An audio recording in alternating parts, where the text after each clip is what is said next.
Hello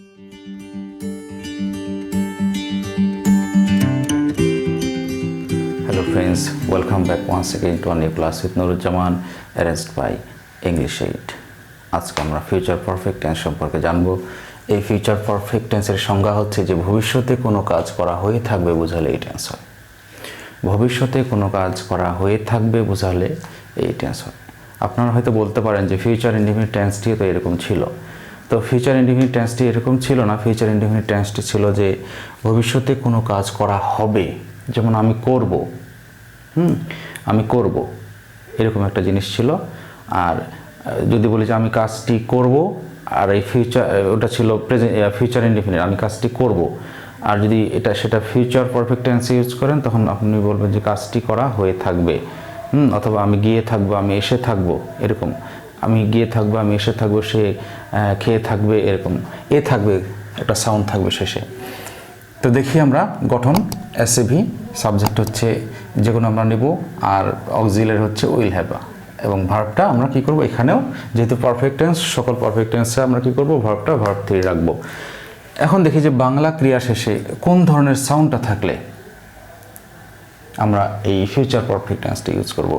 হ্যাঁ, শুধুমাত্র ব যদি থাকে তাহলে আমরা, যেমন আমি করব, করব, এখানে দেখেন যে কি ব আছে কিন্তু করব শুধু আছে, এ থাকবো থাকলে কিন্তু আপনাকে কী করতে হবে, ফিউচার পারফেক্ট টেন্স ইউজ করতে হবে। এ কথাটা থাকবে প্রতিটিতে, এই এ কথাটা থেকে যদি ব থাকে তাহলে আপনাকে কি করতে হবে, ফিউচার পারফেক্ট টেন্স ইউজ করতে হবে। আর যদি শুধুমাত্র ব থাকে, যেমন সে আসবে, সে খাবে, আমি যাব, শুধুমাত্র ব শেষে থাকে, তাহলে ফিউচার ইনডিফিনিট আপনি তৈরি করবেন সেন্টেন্সটা। তো দেখেন বাংলার ক্রিয়ার শেষে যে সাউন্ডটি থাকলে আমরা এই ফিউচার পারফেক্ট টেন্স ইউজ করব। আমরার ক্ষেত্রে আমি করে থাকবো, এ থাকবো থাকছে, আমি গিয়ে থাকবো, আমি খেয়ে থাকবো, আমি এসে থাকবো, প্রতিটির ক্ষেত্রে দেখেন এ থাকবো কথাটা থাকছে।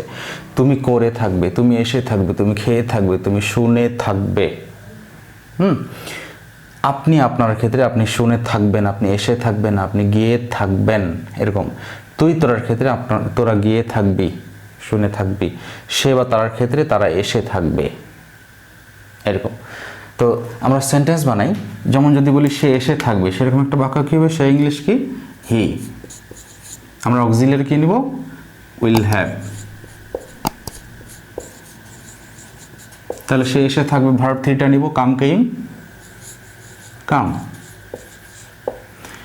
এখন আমরা দেখি যে এটার নাবোধক, এটা তো হাবোধক হলো, তাই না? আমরা প্রতিটি সেন্টেন্সকে 6টি করে বাক্য বানানোর চেষ্টা করব, তাহলে কিন্তু আমরা পুরোপুরি জিনিসটা বুঝতে পারবো যে সেন্টেন্সগুলো কিভাবে তৈরি হচ্ছে। তারপর নাবোধক বাক্যের স্ট্রাকচার কি ছিল, এস এ নট ভি। তাহলে সাবজেক্ট নিলাম, এই যে অক্সিলারির সঙ্গে নট দিব, তাহলে ওন্ট হবে have, I won't, he won't have come, সে এসে থাকবে না।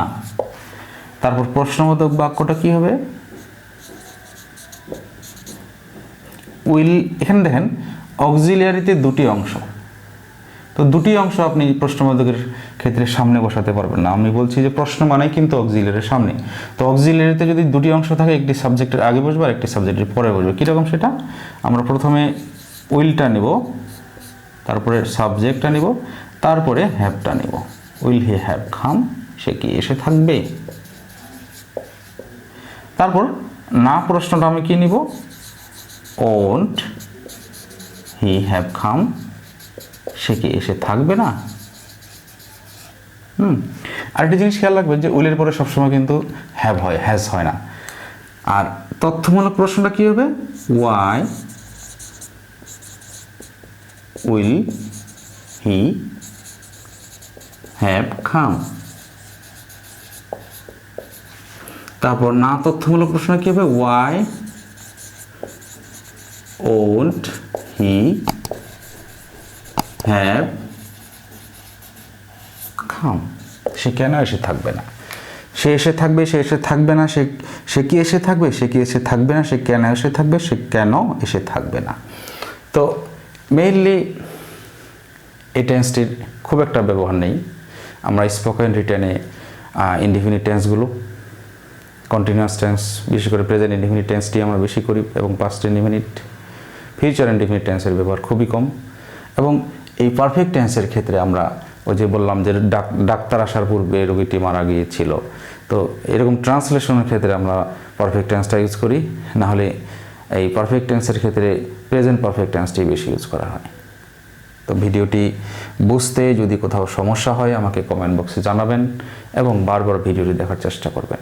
বারবার ভিডিওটি দেখলে এটাই হবে যে মেমোরিতে আপনার গেঁথে যাবে সব জিনিসগুলো, আর কোনো জিনিসই আপনি তখন ভুলবেন না সহজেই। তো পরের ভিডিওতে দেখা হচ্ছে আরেকটি চমৎকার বিষয় নিয়ে। সেই পর্যন্ত ভালো থাকবেন, ভালো রাখবেন। আসসালামু আলাইকুম।